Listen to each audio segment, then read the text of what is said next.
السلام علیکم ملګرو، خدای دې وکړي چې تاسو به ټول راته راکړه روغ او جوړ یاست. ګرانو محترمینو ملګرو، په دغه ویډیو کې به تاسو ته دغه طریقه در وښیم چې تاسو څنګه کولی شئ چې د زاړه نمبر څخه نوي نمبر ته واتساپ راواړوئ، خو ستاسو ډیټا، ستاسو ګروپان، ستاسو شخصي نمبر چې دی هغه به ګرده پر هغه ځای ولاړې وي، یعنې هغه به نه ډیلیټ کېږي، نه به ریموو کېږي. اوس که چیرې موږ نوی نمبر خلاص کړو، غواړو چې زوړ نمبر د واتساپ څخه وباسو، نو موږ به داسې کوو چې واتساپ به ډیلیټ کوو، بیا به نوی ډاونلوډ کوو، خو یا دا رقم نه، ستاسو به هېڅ ډیټا د منځه نه ځي. نو ډېره اسانه طریقه ده. خدای دې وکړي چې ویډیو مو خوښه سي. نو نور وخت مو نه اخلم، زه د ویډیو په طرف ویډیو شروع کوم.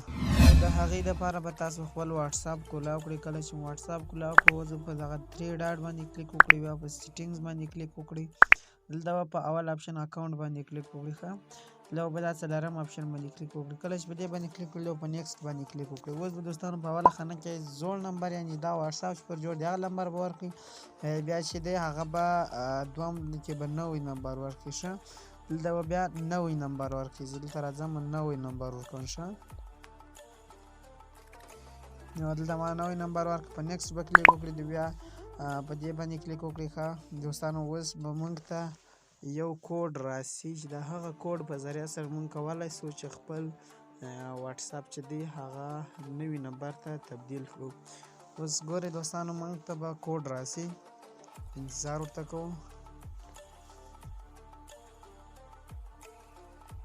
نو بالکل موږ ته کوډ راغلو، موږ کوډ پکښې وولو. اوس تاسو کتلی سئ زما نمبر چې دی هغه بدل سو. اوس ته ګوره، زه تاسو ته خپل نمبر در ښکاره کوم چې دغه دی زما نمبر چې دی هغه نمبر بالکل همدغه دی، بدل سو، زما بل نمبر و د واتساپ، ما دا نوی نمبر دغه واتساپ ته واچوئ.